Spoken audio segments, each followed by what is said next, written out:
bonsoir à tous, bonsoir les Chasselands, bonsoir les Chasselandes et bienvenue sur la chaîne Il était une fois Chassieux pour la deuxième saison. Donc la première saison s'est achevée sur le 10e épisode avec Nicole Belgrand à qui on fait un coucou. Et comme je vous avais promis, la deuxième saison était en préparation. Et aujourd'hui, donc, j'ai le grand honneur et le grand plaisir de venir à la rencontre de Michel Trux. Donc, je vous avais fait un petit teaser sur Facebook avec une photo en vous posant la question si vous saviez quelle personne très importante, très connue et reconnue à Chassieux professionnellement j'allais rencontrer ce soir. Et donc, c'est Michel Trux, engagé très jeune à Chassieux et parti à la retraite très récemment. Et il m'a fait cette gentillesse de me recevoir aujourd'hui chez lui pour lancer la deuxième saison d'Il était une fois Chassieux. Michel, bonsoir. Bonsoir.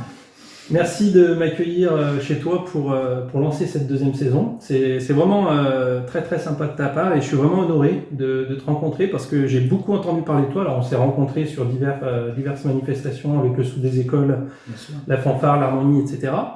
Et je me suis dit, Michel, il vient partir à la retraite, pourquoi pas faire un petit bilan sur sa carrière, sur sa présence à Chassieux, son engagement envers les Chasselands et autres, parce que tu as connu et rencontré beaucoup de monde. Oui, envers la musique surtout. Ouais, surtout dans le monde de la musique. Alors Michel, comment ça va? Très bien. Ouais. Très bien. La retraite, ça se passe comment? Super bien. Ouais. Un jeune retraité avec un agenda. Plein de projets musicaux, donc tout va bien. D'accord. Est-ce que tu peux te présenter en quelques mots, brièvement, d'où tu viens, et puis après on déroulera ta carrière sur Chassieux, et puis surtout nous apporter ton histoire, ce que tu as vécu à Chassieux. On le verra au fil de l'interview. Oui, je viens de Dessines en fait. Ouais. Mes parents habitaient Dessines, donc j'ai passé toute mon enfance et mon adolescence à Dessines. J'ai commencé la musique à Dessines très également. Jeune, ouais. Très jeune, non, puisqu'en fait je commençais à 12 ans, donc c'est pas pour dire que c'est très jeune. Bon, voilà quoi. Et c'était l'harmonie Dessines. Donc à l'harmonie Dessines, d'accord. Que j'ai actuellement mon ami Richard Giroux. D'accord. Au passage. Donc voilà, j'ai appris le saxophone d'abord. Saxophone. Voilà, et ensuite j'ai voulu en faire ma profession, et donc je suis rentré au conservatoire à l'âge de 14 ans. D'accord. 14 ans, conservatoire de Lyon. Et ton professeur à Dessines, c'était Pierre Lafay. Alors c'est un des musiciens de l'harmonie, qui s'appelle Pierre Lafay, que je revois tout le temps. D'accord, on lui passe le coucou. Voilà, on lui fait un gros bisou. Voilà, et ensuite j'ai continué avec Serge Bichon au conservatoire de Lyon. D'accord. Et conservatoire de Lyon, donc 18 ans. Tu as été premier prix du conservatoire. Voilà, donc ce qu'on appelait, ça s'appelle médaille d'or en fait. Médaille d'or. À l'unanimité. À l'unanimité. Voilà, donc c'est une bonne expérience. Un bon souvenir. Voilà, mais enfin, quand on a la médaille d'or ou le premier prix, en fait, c'est pas un aboutissement, c'est le commencement de la carrière. D'accord. Et en parallèle de tout ça, donc tu faisais partie d'un groupe de variété. Oui, on avait monté, c'est plutôt Bruno Ferraud qui avait monté ce groupe, et il m'a demandé de venir les rejoindre. Bruno Ferraud qui est donc bien connu. Bruno Ferraud, bien sûr, les Ferraud à Chassieux, c'est une vieille famille aussi, une très vieille famille qui est un musicien reconnu aussi. Donc Bruno, il se trouve qu'on a le même âge, on a fait l'armée ensemble, les 400 coups on va dire, presque. Les 400 coups, oui, on peut le dire, on va s'arrêter là. Ouais, on va pas rentrer dans les détails, ouais. Donc voilà, donc c'était un orchestre de gamins, on avait 13-14 ans, mais quand même au clavier, on a quand même quelqu'un qui s'appelle Roger Muraro. Roger Muraro, célèbre pianiste très reconnu. Qui à l'époque était saxophoniste et qui faisait le piano en fait, et puis il fait la carrière qu'on connaît, carrière internationale. Oui, d'ailleurs je vous invite à aller sur son site, le site internet de Roger Muraro, il y a beaucoup d'informations, il y a pas mal de vidéos, d'ailleurs cet été il avait un partenariat avec France Musique je crois. Il a fait une émission Muraro au piano qui s'appelait sur France Musique. Passionnant, qui était passionnant. Vraiment passionnant. Et donc après, les années ont passé, et en 77, tu as débarqué entre guillemets à Chassieux pour donner des cours de solfège. Alors tu y étais déjà un petit peu. Oui, parce que c'est vrai que je voulais me lancer dans le métier, et c'est vrai que mes parents ayant peur, c'est vrai que j'ai commencé par être bijoutier, pour tout dire. On regarde, les spectateurs nous regardent, et puis comme ça, voilà, c'est ça. Donc donc j'ai commencé à faire des études de bijouterie, faire des études, c'est un bien grand mot. Donc, en parallèle de ta carrière musicale. En parallèle de mes études musicales au conservatoire, parce que bon, pour histoire d'avoir quelque chose si jamais ça ne fonctionnait pas. Et donc voilà, donc j'ai pas terminé la bijouterie en fait, donc la musique a vraiment pris le dessus, et à ce moment-là, donc une médaille d'or en poche, je me suis dit je lance dans le métier, et puis voilà. Et puis, donc, au fil des années, c'est toi qui es devenu un diamant musical en fait. Oula. On peut le dire, parce que quand je vois que tu as fait, tu as composé ou arrangé plus de 1000 pièces, c'est quand même énorme. C'est pas donné à tout le monde de se lancer dans des aventures telles que la composition et l'arrangement. C'est une passion, donc il n'y a pas de mérite, quoi. Donc c'est comme ça, quoi. Il faut y aller. Ouais. Et donc le solfège à Chassieux à l'époque des glaneurs, puisque tu as rejoint. Oui, donc voilà, donc je cherchais à donner des cours un petit peu partout. Donc voilà, donc à l'époque, Pierre Michel m'a accepté de me prendre comme professeur de solfège à l'époque, parce que c'était le solfège. Ouais. Et voilà, j'ai commencé comme ça à Chassieux, entre autres, avec je donnais des cours un petit peu partout ailleurs aussi, bien sûr. Et en 78, donc un an après le solfège, tu t'es lancé dans des cours de saxo. Tant que le cours de saxophone, j'en donnais avant, bien entendu, parce que c'est quand même ma formation initiale, on va dire. Mais sur Chassieux, il y avait déjà un professeur de saxophone qui faisait saxophone, clarinette, qui faisait beaucoup de choses. Et voilà, et comme c'est le moment où j'ai commencé à m'occuper de l'école de musique. Et là c'est parti jusqu'à il y a peu. Et donc à l'époque, donc l'anecdote que tu m'avais dite, c'était tu donnais des cours dans la salle de cours de l'école Pergaud, de la salle qui est de Lucien Permorte, qui était professeur de solfège, qui s'occupait de beaucoup de choses. Parce qu'à l'époque, donc l'école de musique, donc il n'y avait pas de local défini à Chassieux. Mais il y avait l'école de musique de la fanfare Les Glaneurs. D'accord, mais ça se faisait à. Donc ça se faisait donc à Pergaud et dans les locaux de la mairie. Donc l'actuel conseil municipal actuel. La salle du conseil municipal qui était l'école des garçons, je crois. Oui, c'est ça, tout à fait. À gauche c'était les garçons et à droite c'était les filles, Donc voilà, donc les cours étaient donnés là et puis les répétitions se faisaient à la salle des fêtes. D'accord. Et en 81, donc tu as eu l'idée de demander à ce que l'école de musique devienne municipale. Voilà. Alors raconte-nous un petit peu cette aventure. C'était venu comment en te cognant Non, il faut dire que c'était aussi c'était les années 80, c'était le moment où toutes les écoles commençaient à fleurir un petit peu de partout. D'accord. Il y a du temps, et puis je me mariais, tout ça, une situation aussi, donc c'était une occasion, on s'est dit, bon voilà quoi. D'accord, donc tu as été... mais surtout, donc, le fait de municipaliser l'école permettait donc aux professeurs d'avoir des salaires plus décents, une vraie considération. Ça arrivait tout de suite, il a fallu du temps, parce qu'après il a fallu que des textes de loi arrivent aussi, parce que ça n'existait pas à l'époque. Donc tout s'est mis en place dans les années 80. En fait. Et donc tu as fait partie du rouage, quoi. Vous avez essuyé les pattes, quoi. J'en ai profité, c'était même très agréable. Et l'aventure. Et de cette aventure-là sur la municipalisation, tu m'as parlé d'une personne qui aujourd'hui a une salle à son nom au conservatoire, qui est Pierre Marcel. Non, Pierre Michel. Pierre Michel, pardon. Pierre Marcel, c'est on en reparle. Voilà. Pierre Marcel, c'était tout à l'heure. Pierre Michel non plus. Donc oui, c'est des Pierre Michel. Alors, beaucoup de gens vont au conservatoire et se demandent donc qui est ce fameux Pierre Michel, c'est quelqu'un qui à l'époque il était adjoint au maire, mais surtout il présidait la fanfare Les Glaneurs. D'accord. Et c'est quelqu'un sur le plan humain qui a passé sa vie au service des gens, de la jeunesse en particulier. Et c'est vrai que donc on peut dire qu'il m'a pris sous son aile, parce que c'est vrai que j'étais très jeune, donc c'est vrai que très jeune j'ai commencé à diriger donc, et l'école de musique et l'harmonie, etc. Rappelle-nous l'âge, tu avais 19 ans oui, j'ai commencé à 19 ans, c'était l'année de mes 20 ans en fait, donc on va dire 20 ans. À 20 ans, un peu fougueux, on a plein d'idées, on fait beaucoup de bêtises, ça arrive. Et donc il me les arrangeait derrière. D'accord. Et du coup, et c'est vrai que la municipalisation n'était pas trop chaud au départ parce que ça se faisait pas. Enfin bon, puis il y avait de nouveaux exemples. Rappelle-nous, c'était qui le maire à l'époque? C'était Romain Tisserand. D'accord. Ok. Voilà. Donc j'ai pas eu trop de mal à le convaincre parce que bon, il a une grande confiance en moi. Par contre, lui, il a eu énormément de mal à convaincre ses collègues du conseil municipal. Et là, j'avoue qu'il a passé des nuits blanches pour donc c'est les municipales. Pour arriver à la finalité. Il y a un grand salut parce que vraiment, il a pas lâché le morceau. Voilà. D'accord. Et donc, du coup, suite à cette municipalisation de l'école de musique, qui a pris de l'ampleur. Vous avez récupéré les préfabriqués du collège, donc qui était l'ancien collège actuellement où il y a le conservatoire, parce qu'en 80, il y a eu la construction du collège Léonard de Vinci. Voilà. Donc les élèves sont partis à De Vinci, et vous avez pu récupérer les locaux, c'est ça? Exactement. Voilà. Et vous étiez enfin chez vous. Enfin, c'est ce que tu m'as dit, ouais. C'est la phrase qui t'est sortie du cœur. Oui, même si c'était des préfabriqués, bon, c'est ce que c'est que les préfabriqués, bon, c'était quand même bien vétuste à l'époque, c'était des vieux poêles à mazout l'hiver, donc on avait froid l'hiver et chaud l'été, mais on était chez nous. Voilà, et on répétait plus non plus la salle des fêtes, puisque Pierre Michel, encore lui, nous avait trouvé une salle vers le local des pompiers, là, derrière le Caravane Théâtre. Derrière. Donc on avait notre salle de répétition, on avait nos préfabriqués et j'avais un bureau, enfin. Oui, j'allais y venir, bureau et secrétariat. Pas secrétariat sans secrétaire. Hein, alors tu faisais tout. Elle est venue après. Elle est venue plus tard. Donc en 81, donc, vous vous installez chez vous, dans les préfabriqués actuellement, donc, qui sont devenus le conservatoire du XXe siècle, du XXIe siècle même. C'est la même adresse. Ouais.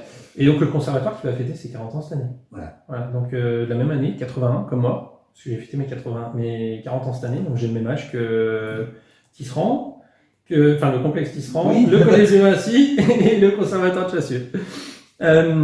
Et donc, 83, c'est l'année de l'une de tes plus grandes fiertés où tu demandes, tu fais le nécessaire pour qu'il y ait un classement de l'école municipale agréé par le ministère de la Culture. Voilà. Alors, raconte-nous un petit peu cette aventure. À l'époque, on appelait ça des écoles municipales de musique agréées, donc agréées par qui? Par le ministère de la Culture. Et pour avoir cet agrément, nous étions inspectés par un inspecteur du ministère de la Culture qui passait quand même une semaine.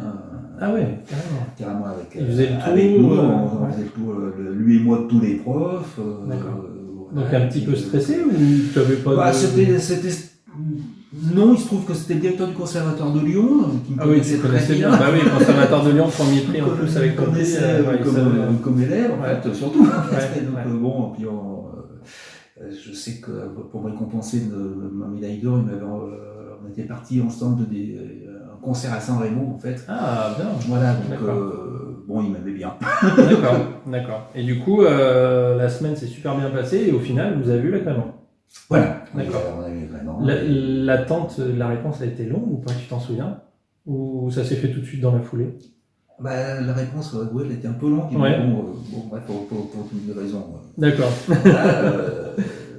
On l'a eu bien plus tard, mais enfin, l'école, on avait le tampon du ministère. Du ministère.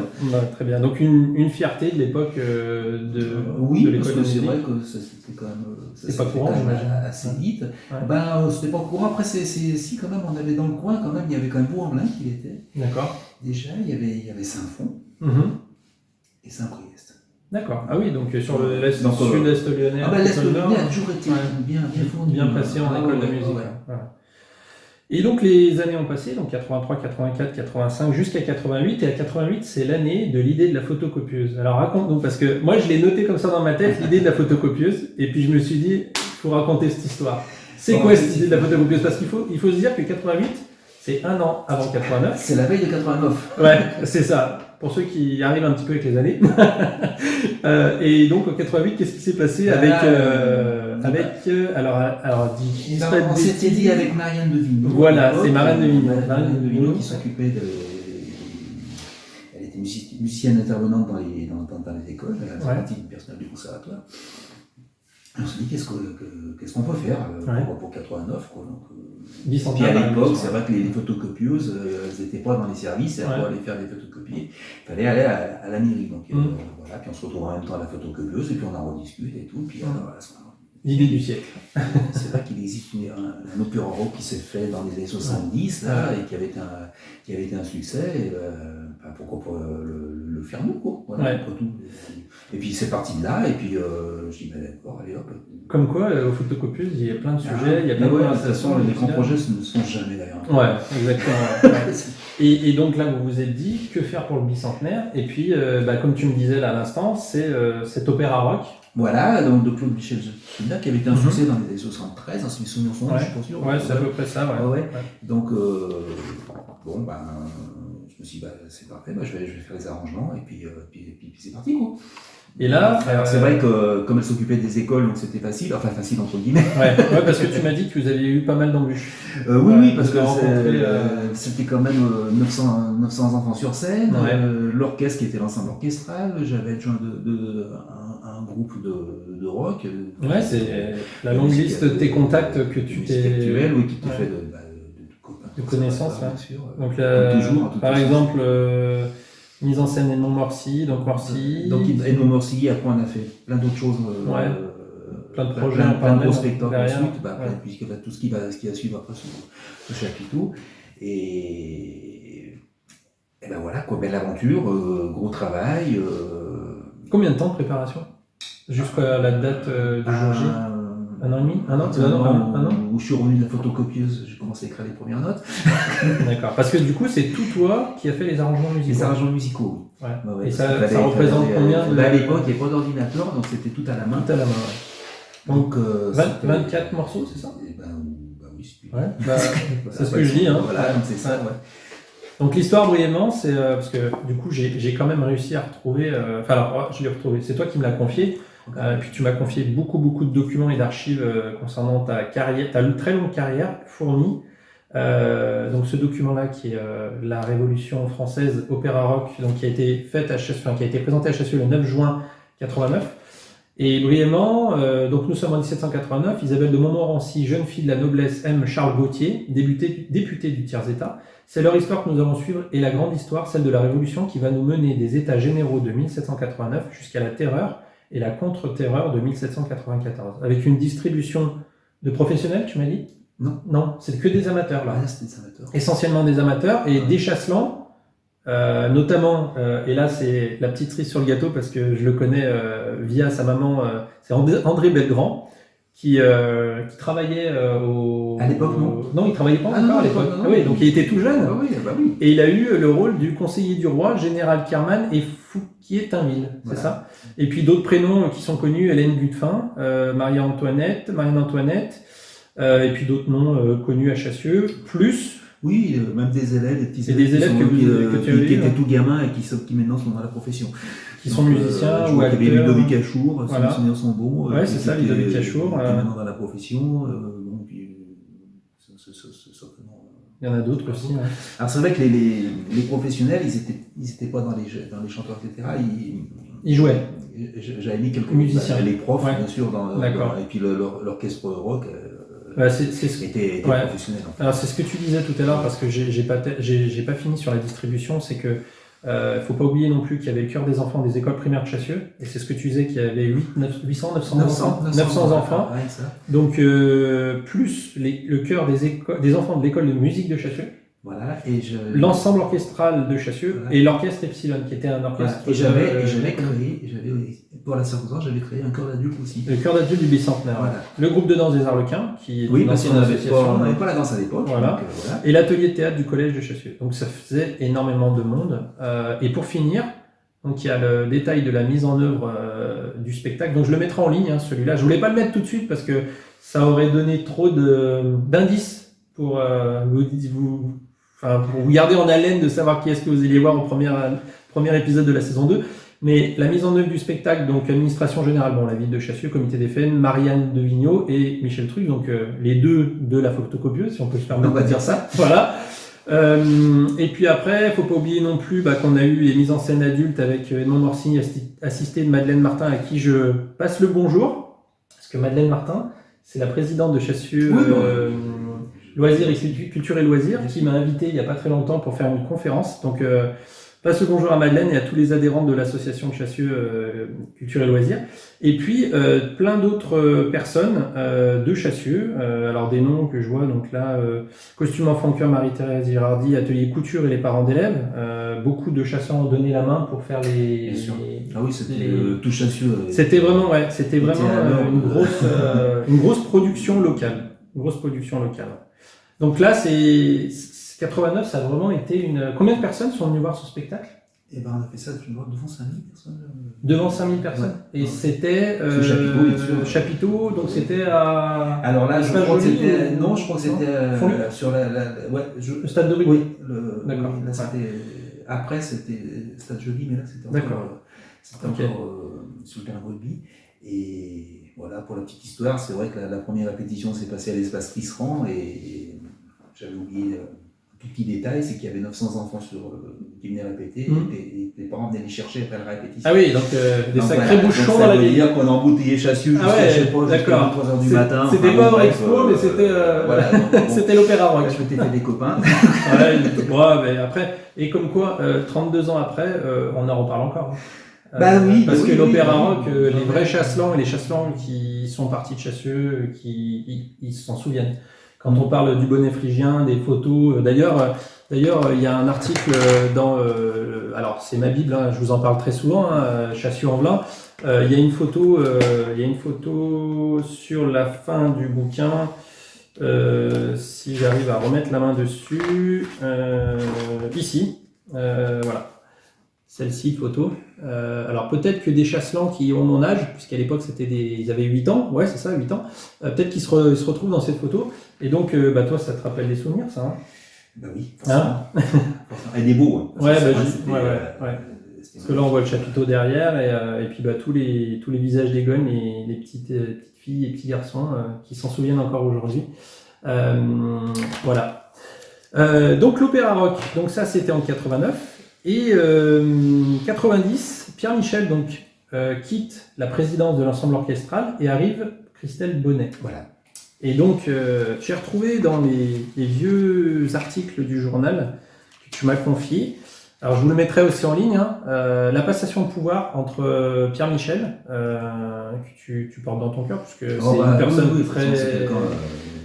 qui t'a beaucoup aidé, et donc la présidente est Madame Christelle Bonnet. Donc raconte-nous un petit peu cette période-là. Il y a eu une évolution, il y a eu des disons que ça c'est Monsieur Michel qui de toute façon toujours pour lui c'était place aux jeunes, donc c'est-à-dire que il a décidé d'arrêter la présidence, mais en fait il était toujours un membre du bureau en fait. Ouais. Hein, donc, oui, je crois qu'il était vice-président si je dis pas de bêtises. Ouais, c'est ça. Oui, vice-président. Il est resté longtemps à nous aider toujours. De toute façon, d'accord. Voilà. Il avait du mal à quitter. On voulait pas surtout qu'il parte. Ah, on voulait pas. L'expérience faisait que. On voulait pas qu'il parte. Ouais. Donc voilà. Donc avec Christelle, des choses. On continue à évoluer. Ouais. Il y a eu pas mal de projets qui ont été mis en place. Oui, c'était mes anciennes élèves aussi. Donc forcément, oui. D'accord. Et donc là, toi de ton côté, en parallèle de tout ça, toute cette carrière-là, tu as aussi ta carrière personnelle, professionnelle, où tu faisais de la création, de l'écriture, de l'arrangement. Voilà, et j'étais aussi saxophoniste aussi, c'est-à-dire que je donnais beaucoup de concerts. J'avais un poste de soliste à l'Ensemble harmonique de Lyon qui était permanent. Et tu jouais où à l'auditorium? On jouait à l'auditorium de partout, d'accord. Bien sûr. Voilà, il m'est arrivé de faire 2 dates avec l'Orchestre de Lyon. D'accord. Puis j'ai accompagné des artistes de variété de temps en temps. Tu m'avais raconté quelques anecdotes aussi. Bon, il se trouve que je faisais aussi des balles. C'était la fin. Ouais, jusqu'au jour où les DJ sont arrivés et ils ont foutu les musiciens dehors. Exactement. J'ai connu ça avec mon papa. Donc j'ai pas attendu ça, je suis parti avant. Et en 96 arrive Planète Musique. Alors Planète Musique, c'est ça? Oui. Donc toujours en partenariat avec la ville de Chassieux. Carrément, oui. L'école municipale de musique de danse agréée, donc là, ça c'est noté. Hein. Là, on était agréés, on avait la danse. Et ça, c'était une autre comédie musicale. Oui, c'était parti. Je m'étais dit au départ, on va faire composer un spectacle par les enfants. D'accord. Et ça n'a pas fonctionné. Et puis il se trouve que Gisèle Larac, qui a fait cette comédie que je ne connaissais pas à l'époque, qui était parent d'élève, m'a présenté un texte. Un peu déjanté, super marrant, qui parlait justement d'une école de musique ringarde. C'était sympa. Et du coup, je me suis dit, finalement, allez, je vais faire la musique. Et puis c'est parti comme ça. Et donc là, tu as fait un CD? Oui, parce que à l'époque, comment dire, j'avais plus que carte blanche, on faisait tout ce qu'on voulait en fait. Entre guillemets. Oui. Artistiquement. Oui, artistiquement, voilà. Ah oui. Donc voilà, donc je suis allé voir Jacques pris à l'époque le maire, et à l'époque la tante était Anne-Marie Schmitt. Anne-Marie Schmitt. Ouais. Voilà, c'est une comédie musicale. D'accord. Bon, on y va. Donc même pas budgété, rien du tout. Hop, on est parti. D'accord. Donc pareil, chapiteau bien sûr, une scène faite sur mesure. Et là 4000 personnes aussi. 4000 personnes, 500 sur scène. Donc là les choses avaient évolué puisque à l'époque de Planète Musique il y avait l'ensemble orchestral. Là pour Planète Musique on avait quand même les cordes, le big band. Ah oui, donc là il y a l'ensemble orchestral bien sûr toujours. D'accord. Les groupes bien sûr, les groupes parce qu'il faut des guitares électriques, il y avait au moins 4 ou 5 synthés. Ah oui, donc là, vraiment la grosse prod pour la grosse production et donc il fallait un souvenir, donc pour faire un CD, les CD en live, il existe une vidéo en live, mais bon, il y a les imperfections du live, c'est celle que tu m'avais fait suivre là. Oui, on essaiera de voir comment on peut la récupérer. Elle existe en VHS de toute façon. Ouais, tu m'avais dit qu'il y avait une VHS de l'Opéra Rock et puis une de Planète Musique. Alors on essaiera de voir comment on peut la récupérer. Voilà, donc on a fait un CD en studio, et c'est vrai que c'était une grosse production parce qu'en fait au niveau de la com, ils en parlaient jusqu'à l'Ambitro de Lyon. D'accord. Il y avait des affiches, tu m'avais dit qu'il y avait des affiches. Non, mais il y avait même des annonces. Des annonces son. Ah oui, donc. Son, on est passé à la télé, il y avait des radios. Voilà, donc. Une belle aventure encore une fois. D'accord. Et du coup, ce Planète Disque, alors je suis en train de regarder. C'est vrai qu'il y avait toujours Edmond Morcilli, mais aussi André Gizerga. C'était deux, André Gizerga qui mettait à la fois en scène, jouait à la comédie, dansait, chantait, parce qu'il chante super bien en plus. Octave décibel. Voilà, quelqu'un d'un grand talent. Ouais. Est parti d'arriver en Nouvelle-Calédonie actuellement. Donc c'est marrant. Nouvelle-Calédonie, si Stéphane Canciani le retrouve, parce que Stéphane Canciani aussi est en Nouvelle-Calédonie.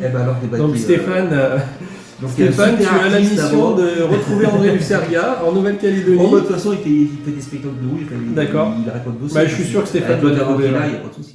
Je suis sûr que Stéphane, c'est ta mission. Retrouver André sur l'île. Et Gisèle qui vraiment a chanté. Gisèle Arac, qui était Sidonie du bémol. Voilà. Alors c'est marrant parce que les noms, décibel, du bémol, mezzo. Si on met les prénoms avec les noms, J'en ai marre, Polisson, Eddie Dontolois, Dontoila. Eddie Dontoila. Ah, Eddie Dontoila. Oui. Richard Affoin. Voilà. Alain Bagot. Marie Tournelle, Marie Aubin et Wolfgang. Alors ça, Wolfgang et Méduse, il n'y a pas de jeu de mots. Aurélien Petit. Donc, et là, on voit que donc dans les artistes qui avaient, donc c'est ce que tu disais tout à l'heure, donc dans ce carnet, on voit donc les orchestres. Donc il y a l'ensemble orchestral qui est ici, l'orchestre symphonique, le big band couleur jazz que tu nous expliquais tout à l'heure, plus tous les musiciens, Pierre de la Chapelle, Olivier Bost, Louis Chorveau. François Caudray, Fabrice Olmos, donc ça c'était tous des musiciens. Franck Angelos, mon prof de piano. Bien sûr, il y avait tous les profs. Mais oui, génial. Donc c'est vrai que il y avait 5 synthétiseurs, plus un vrai piano, donc pour faire jouer tout le monde en fait. Et du coup, alors pour résumer l'histoire, c'est l'histoire d'un voyage, l'action se passe dans les années 60. Tout a commencé lorsque Sidoine du bémol, professeur de musique par obligation et non par passion, lasse d'être chahutée par ses jeunes élèves, tombe malade. Elle est remplacée par Octave Décibel, dit l'enchanteur, qui ne reculera devant rien pour faire naître l'enthousiasme chez les enfants qui lui sont confiés. Très vite, dérogeant à toutes les règles d'un enseignant classique et rébarbatif, il décide d'emmener sa classe sur Planète Musique où tous les styles de musique vivent en harmonie.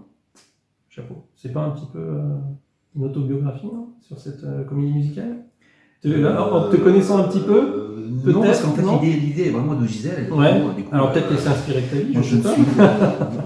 Toi, tu n'es que le compositeur. Non, mais c'est... voilà. Donc un très, très, très bon souvenir aussi, Planète Musique. Carrément. Très bien. Et 2 ans plus tard, alors, tu t'ennuyais, presque. Une autre comédie musicale.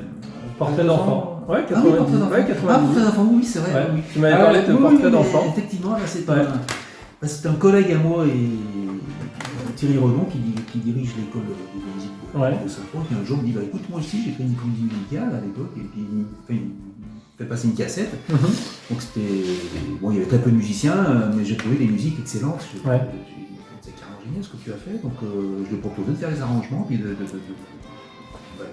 faire un spectacle et un CD.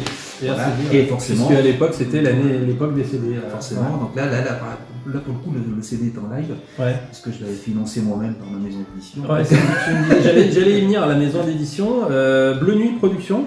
Non, ça c'est l'enregistrement et le mixage. Ça c'est le studio avec qui je travaille. Voilà, ah oui, c'est vrai. La production, c'était édition MT comme Michel Trux Musique. Voilà. C'est ça. Voilà. Alors, avec ton autorisation, je t'avais posé la question si je pouvais les mettre en ligne, les 3, et tu m'as donné l'autorisation. Donc, ce que je vais faire, c'est que je vais les transformer en MP3, et puis je les mettrai sur la chaîne Il était une fois Chassieux pour que les gens puissent se remémorer ces univers-là, donc Planète Musique, Portrait d'enfant, et puis un troisième qu'on va aborder prochainement, qui celui-là aussi a été un immense succès. Alors en 99, il y a eu Opéra Minou, juste avant le gros succès. C'est vrai qu'on avait fait mais un vrai opéra. Et ça c'est pareil, c'est un autre fait à Chassieux aussi. Alors on n'a pas pu le faire à Chassieux parce qu'il nous fallait une fosse d'orchestre. Donc on l'avait fait à Pusignan. Ah oui. À Pusignan, mais c'était dans la saison de Luminier à l'époque. D'accord. C'est Luminier qui s'est délocalisé délocalisé pour faire cet opéra. Et là, pareil, c'est Armando Guidoni qui était un ami saxophoniste que j'avais embauché pour un jury, pour un concours de composition de film. Enfin, on a fait connaissance, on avait sympathisé. Pareil, il m'a dit j'ai écrit une opéra. Génial. Allez, on fonce. C'est parti. Et puis on n'avait jamais fait ça encore parce que c'est pas c'est pas une comédie musicale, c'est encore autre chose parce que ça chante tout le temps. Donc c'était le vrai opéra. Donc comme à la Scala de Milan. Un sacré challenge. La Scala de Milan, mais à Pusignan. Avec Michel Trux en tête. Donc ça c'était 99 et arrive le 21e siècle, on passe à l'an 2000. Voilà. Alors il n'y a pas eu le bug de l'an 2000, mais il y a eu Humanova de Michel Trux. Et Gérard Roger. Gérard Roger qui est aussi l'actuel président d'Ensemble Orchestral. Et là, retour vers le passé. Raconte-nous un petit peu l'histoire de l'histoire, c'est l'histoire de l'humanité. Donc ça parle de la préhistoire. On repasse par la Révolution française. Pour finir à nos jours. Donc voilà, donc on retrace toute l'humanité en 1h30. Et parce que ça a duré, je pense. Ouais, c'est ça, ouais. Et du coup, j'avais donc dans tes archives, tu m'as ressorti un très vieil article du journal. Donc, enfin, très vieil, non, il a 21 ans, parce qu'il est né en 2000. Il y a des coupons de presse beaucoup plus âgés qu'il y a dans tes dossiers. Mais celui-ci, donc, résume un petit peu la belle réussite de Humanova, puisque c'est pareil, ça a été fait donc sous le chapiteau. Pareil, les mêmes moyens, scène sur mesure, autant de musiciens, toujours du vent, des cordes. Bref, c'était un petit peu c'est la même distribution que la musique. Et quelque chose près. Sauf que la musique était une version différente. Par contre, il y a eu une différence, mais il y a quand même eu un petit coucou à l'Opéra Rock de 89. Puisque on voit que à la période t'as quand même fait revenir l'histoire de là pour le coup c'est Gérard Roger. C'est Gérard Roger qui a remis un peu, mais la musique n'a rien à voir, c'est une musique qui est différente. Et du coup, alors, ce qui était noté sur le progrès de l'époque, Humanova raconte l'histoire de 2 groupes de jeunes, une bande de rappeurs et des enfants bourgeois qui se retrouvent bien malgré eux, embarqués dans un voyage à travers le temps par Dédé, un SDF au pouvoir extraordinaire. Les voilà qui découvrent le feu en même temps que les hommes des cavernes, puis ils débarquent en Amérique avec Christophe Colomb, prennent la Bastille avec les sans-culottes, sans doute le plus beau tableau de la comédie musicale avec des dizaines de figurants et une mise en scène riche. Donc Oui, parce qu'on l'avait mis sur un élévateur en fait, la chanteuse, donc elle montait jusqu'à au moins 5 mètres de haut. Maintenant, avec la sécurité, on ne pourrait plus, entre parenthèses. Ouais, c'est vrai. Ouais. Donc, coup de chance, elle n'est pas tombée. Elle va bien, depuis. Et donc, les sans-culottes qui luttent contre l'esclavage en Louisiane avant de connaître la guerre 39-45 et l'exode, etc. Et là, c'est, encore une fois, Edmond Morcilly qui a été la mise en scène. D'accord. Donc, Edmond Morcilly. Encore une fois, tant mieux. Encore une fois, c'est pas au contraire. Et du coup, ça a été un immense succès également. Aussi. Le cœur des enfants, il y a eu, donc l'article est vraiment riche en remarques positives parce que franchement, c'est. Alors, du coup, sur celui-là, est-ce que tu as une vidéo? Il n'y a pas de vidéo. Des bridges. Il y a juste le CD. Donc le CD en CD live. D'accord. D'accord. Donc 2000, tu continues un petit peu les projets en parallèle. Donc il y a eu Humanova, après tu as toujours le conservatoire, tes cours, la présidence du conservatoire, la direction, pardon, la direction. Et donc les années passent, et en 2010, alors pour ceux qui s'en souviennent, donc ça fait 11 ans, moi je m'en souviens parce que ça m'a énormément marqué, parce que j'ai adoré ce spectacle. Tu as travaillé avec un immense humoriste français, l'un des meilleurs, l'un des plus grands et l'un des plus reconnus, qui est Marc Jolivet. Et là, ça a été l'apothéose, parce que c'était génial comme projet. Raconte-nous un petit peu. Oui, alors ça s'est fait grâce à Philippe Fournier, qui avait essuyé les plans, qui avait son propre orchestre symphonique. Donc il l'avait déjà donné plusieurs fois. Ouais. Et puis dans une conversation, il me dit, écoute, Marc serait vraiment intéressé pour le faire avec un orchestre d'harmonie. Je dis, Marc Jolivet, parce qu'il l'appelle par son prénom. Marc Jolivet, c'est devenu un grand ami. Donc, on y va. Oui. Tu dis, pour des projets comme ça. Il en faut peu. Ouais.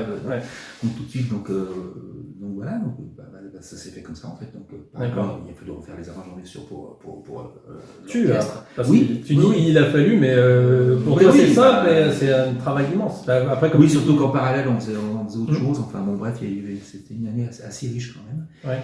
Donc et un super souvenir, parce qu'avec Marc Jolivet on n'avait que 2 répètes. Et alors, que je raconte 2 répètes? Non, une seule répète. Non, la générale. Non, on a 2 représentations. Et 2 représentations. La générale, donc on avait travaillé avec Philippe qui lui connaissait, donc il m'avait coaché, etc. Ouais. Mais puis à la fin, mais ça a été tout seul. Et il a créé un sketch en direct pour la générale. Enfin, bon, et donc, en fait, le concept, c'était le sketch avec il servait des musiques classiques. Pour déconner. En fait, c'était de la déconnade musicale. Oui, alors c'est vrai que c'était en fonction à Général, donc à l'époque le maire c'était Alain Derlet, donc il m'a demandé de parler un petit peu de la ville, tout ça. Les anecdotes de la ville. Il y a de quoi dire. La preuve, il a chambré le maire pendant gentiment, bien entendu. Oui, il est tout content. Monsieur Darlet doit s'en souvenir. Ah oui, je sais qu'il regarde très souvent nos vidéos, donc il passe le bonjour à Monsieur Darlet. Donc là, il a fait ça en moins de 2, et puis on a passé un moment, on a fait 2 représentations différentes, parce qu'il changeait de temps sans arrêt. Enfin, bon, oui, l'improvisation, et puis c'était parti. Il fallait suivre. Derrière. Fallait suivre. C'était à la fois stressant, mais une partie de plaisir. On a rigolé. Mais j'imagine. Avec un artiste comme ça, c'est du plaisir. Puis les musiciens étaient à fond. Enfin bon. Donc ça, c'était 2010. Donc les années continuent à passer. Et tu m'as parlé donc de 2014 et il n'y a pas si longtemps, 2018, les saisons de la guerre 14-18. Il fallait commémorer l'armistice, et enfin la Grande Guerre, le centenaire de la Grande Guerre, ouais. Voilà, donc avec Richard Giroux, on s'est dit oui, ça serait bien de faire quelque chose en mêlant nos 2 orchestres, donc 2 orchestres d'harmonie, plus la danse du conservatoire, plus les cordes, que j'ai écrit un morceau pour Couture à cordes, quelques passages aussi avec synthé, parce qu'il fallait mettre tout le monde, enfin voilà, donc et là vous avez fait cette représentation. Et là on a pris une écrivaine franciscaine pour nous faire les textes. On s'essaye de certains textes, mais enfin bon, elle a revu tout ça, elle a écrit des textes magnifiques que j'ai mis en musique d'ailleurs. Donc on avait le chœur aussi de l'université Lyon 2, qui est de 150 choristes quand même. Et tout ça au Caravane? Non. Enfin, si. Alors, on a fait des représentations donc, au toboggan. Donc, le toboggan, pas de souci, la scène étirante, donc, vous pouvez mettre les chœurs, les 80 musiciens de l'orchestre, les acteurs. Bruno Fontaine, avec qui je travaille régulièrement. Donc, Bruno Fontaine, pour ceux qui tout le monde le connaît, parce qu'il joue dans Kaamelott en fait. Ah, d'accord. Le nom me parlait. Bon, il joue dans Kaamelott. Alors, Bruno Fontaine. d'Ilias, le fourbe, un truc comme ça. D'accord. D'ailleurs, je mets dans le film qui est pour ceux qui connaissent c'est pas la peine de vous le dire, mais ceux qui connaissent pas, je vous mettrai en incrustation la petite photo de Bruno Fontaine. Et puis on lui enverra un message pour lui dire qu'on parle de lui dans la vidéo. Peut-être qu'il viendra nous voir, on sait pas. Si tu refuses, je ferai tomber une pluie de calamités sur ton royaume. C'est génial, quoi. Donc, un super metteur en scène, un super comédien, bien entendu.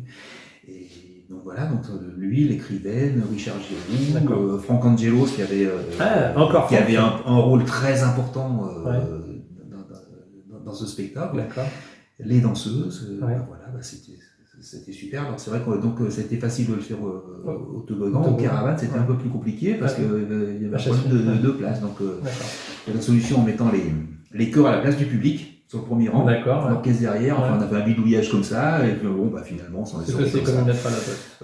Oui, il a fallu faire ça à deux directions quand même, parce que voilà. Donc, mais bon, on s'en est sorti et c'est très bien. Et puis en 2018, on l'a redonné au toboggan pour boucler la boucle. Donc, d'accord. Et puis bon, après, les mois ont passé, le Covid est arrivé. Oui. Entre-temps, on a vous avez fait des spectacles, notamment le Temps des Gitans. Oui, tu m'en avais parlé, le Temps des Gitans. Dont je suis très fier, dans la mesure, en plus, l'idée n'est absolument pas de moi. Et d'Anne-Sophie Moirou, professeur de corps, qui insistait depuis un moment. Elle m'a dit, arrêtez pas de parler. Et puis chaque fois, c'était jamais le bon moment. Puis elle m'a dit, attends. Cette année, c'est nous. Tu l'écoutes, elle m'a fait écouter. Oui, mais je connaissais pas, et franchement.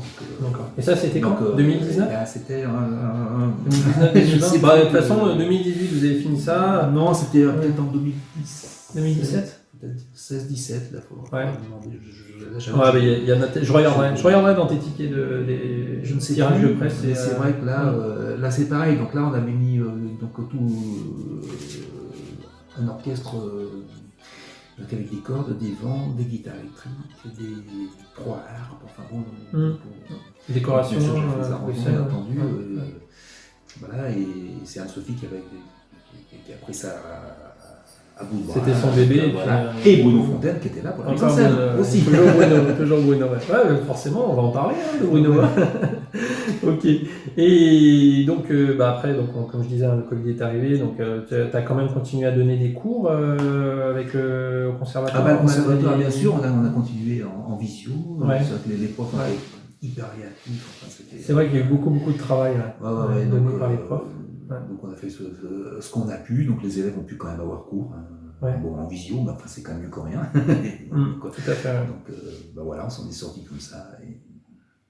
Et voilà. Ça a été un réel plaisir, j'imagine, pour tous les élèves. Alors là, les 40 ans du conservatoire vont être fêtés prochainement par la ville de Chassieux. Oui. Est-ce que tu as un petit mot pour toutes les personnes que tu as rencontrées tout au long de ta carrière de toute façon, sur Chassieux et hors Chassieux déjà les profs. C'est vrai que les profs du conservatoire, on a commencé par une bande de copains, c'est devenu vraiment une grande famille. Oui, une grande famille, parce que de toute façon, je peux travailler qu'en étant bien avec les gens, donc ça se sent. Voilà, donc il y a toujours une super ambiance. C'est des gens très talentueux au niveau artistique et pédagogique. De toute façon, on le voit lors des spectacles qui sont produits et proposés aux chassants, il y a quand même. Voilà, donc ils sont talentueux, mais ils en veulent, enfin bon. Ça roulait tout seul. Mais ça continue à rouler tout seul. Tout à fait. Oui, mais tu as quand même écrit une très longue page parce que tu as commencé, tu avais à peine 20 ans. Oui. Jusqu'à récemment, alors on va pas dire ton âge, mais jusqu'à récemment, parce que tu es encore tout jeune, tu restes un jeune dans l'âme. Et tu as écrit de très longues pages du conservatoire, de la ville de Chassieux, parce que quand on dit Michel Trux à Chassieux, on sait qui tu es. La plupart des gens te connaissent, alors les gens qui assistent aux manifestations, etc. Et puis moi qui ai fréquenté l'école de musique à l'époque où je faisais du piano, le peu de fois où je suis venu te voir, tu as toujours été porte ouverte et puis à l'écoute des gens. Et ça, c'est pas donné à tout le monde. C'est vrai que mon bureau n'était jamais fermé, la porte était toujours ouverte. C'est ça. Donc c'est-à-dire qu'il n'y avait pas besoin de prendre rendez-vous. C'est vrai qu'on pouvait arriver à l'improviste. S'il n'y avait personne, on tapait bonjour monsieur Truc, est-ce que. Mais c'est vrai, vraiment un grand merci pour tout ça. Est-ce que, alors pour terminer sur le conservatoire, est-ce que tu as d'autres souvenirs de Chassieux qui te reviennent comme ça? Parce qu'il était une fois Chassieux, ça raconte l'histoire des chassants. de ceux qui ont apporté des choses à Chassieux. Mais en contrepartie, la ville de Chassieux, qu'est-ce qui t'a marqué sur l'évolution du conservatoire? Parce que tu m'as raconté pas mal d'anecdotes quand vous avez commencé à essuyer vos plâtres dans l'école de musique, à donner des cours à la mairie. Bien Après, sûr, vous êtes passé. c'était une très belle aventure humaine. Ouais. Alors sur Chassieux, c'est vrai que je me souviens de plein de choses. Qu'est-ce qui t'arrive, qu'est-ce qui te vient comme ça? Et par exemple, les commémorations, parce que tu as très souvent été présent sur les commémorations du 8 mai 45, Ah ben oui, qui était toujours, voilà, donc oui, bah ça on a toujours fait ça. même si oui. c'était toujours la même chose entre guillemets, Oui, c'était oui. jamais la même chose parce que c'était vraiment différent les unes des autres. Oui, oui, ça c'est. J'allais dire, c'est un devoir de faire ça. Ouais, donc, bon, bien sûr que la commémoration c'est c'est tellement important. Donc, Ouais, on tout peut à fait. faire les mêmes bêtises. mais par contre, toi tu as connu, si je dis pas de bêtises, le monument aux morts devant la mairie? Non. Non, tu l'as pas connu ça. Non, je suis pas si vieux que ça. C'est 79. Il a été déplacé en 79 sur la place de la mairie en face. Et tu m'avais dit que peut-être jeune, Alors peut-être jeune, étant parce plus que- jeune, tu étais venu avec parce que- Destine. Oui, parce que j'étais musicien Ouais. dans Destine, Ouais. etc. Mais t'as pas de souvenir d'avoir joué devant la mairie. Mais si, certainement. Ouais. Mais en Mais tant t'as- que musicien. en tant que musicien, Ah, je bah, parlais, en tant que- ouais. oui, Ouais, bah oui, ouais. certainement, bien sûr. Puisqu'à l'époque, on faisait tout. C'est-à-dire qu'on Ouais, on vous commençait, faisiez, on faisait mes yeux. D'ailleurs, ouais. si jamais si les cérémonies se font à des horaires bien différents, à l'époque, c'était pour nous permettre à nous, les de vous musiciens, de faire déplacer le tour. de ville en ville. Ah, d'accord. Ah oui, donc une Et anecdote. apparemment, c'est resté. Ouais, C'est ouais, resté comme ouais, ça. tout à fait. Ouais. Et donc pour finir, donc là tu nous as fait un petit mot pour les chasselans que tu as croisés dans ta carrière de musicien. Est-ce que tu as un petit mot pour les chasselans actuellement, enfin d'aujourd'hui, sur la ville, sur tout ce qui est proposé par le conservatoire et Chassieux, tout ce qui- comme on dit, c'est une ville où il fait bon vivre. Ouais. Ça, tout le monde Mmh. dit. Et Tout à fait. Ça a toujours été comme ça, parce que Mmh. c'est vrai qu'on peut. Bon, il y a la musique, c'est une chose, mais on veut faire du sport, ça pose Mmh. aucun problème. On veut Mmh. faire des arts plastiques, ça pose pas de problème. Tout à Enfin, fait. on peut tout faire, et là, bravo. Mmh. À toutes ces personnes qui se Qui donnent qui se pour dévouent, c'est leurs vrai élèves. que Au niveau des associations, Mm. ça marche. Il y a plein de gens qui sont dévoués. Ah, tout à fait. Tu prêches un convaincu avec le sous des écoles. Bah voilà, donc, c'est vrai que tout à l'heure on parlait de Père Marcel par accident, et Pierre Marcel. Pierre Marcel, ouais, qui est un Il est ancien sur tous les président, fronts, il est sur tous les ancien fronts, président donc, du sous des écoles. D'ailleurs, Pierre, si tu nous regardes, hein, Oui, Parce de que toute façon, bonjour. on bosse sur un. Ah. Donc, un resto entre jeunes retraités. Non, Non. Un rendez-vous musical peut-être. bah, on se voit tout le temps en fait. Oui, c'est vrai. Très bien.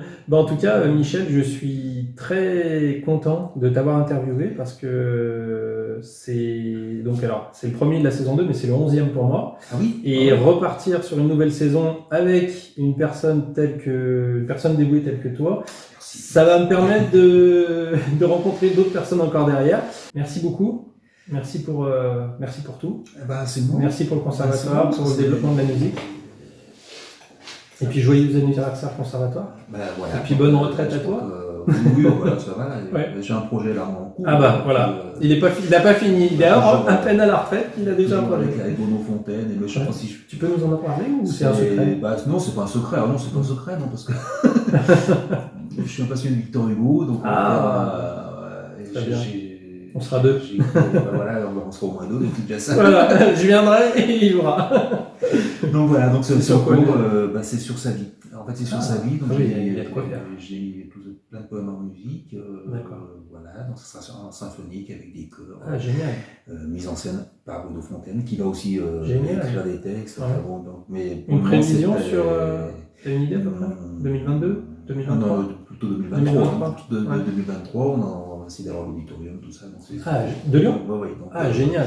Mais tout ça, c'était à l'état de projet, donc je sais pas Oui. si j'ai bien fait d'en Oui. parler, j'en sais rien. Oui, bon, mais si, il n'y a pas de donc raison. voilà, Puis donc si ça se fait pas, on ce est sera sur plus le tard. coup, toujours avec Richard Giroux, avec Paul Ouais. Fontaine, avec toujours la même équipe. Quoi. Bon, bah, voilà. Voilà, on verra bien ce que ça donne. Les passionnés. On verra bien ce que ça donne. Ouais. Peut-être qu'il verra jamais le jour, peut-être que oui, on verra. On verra bien. Ouais.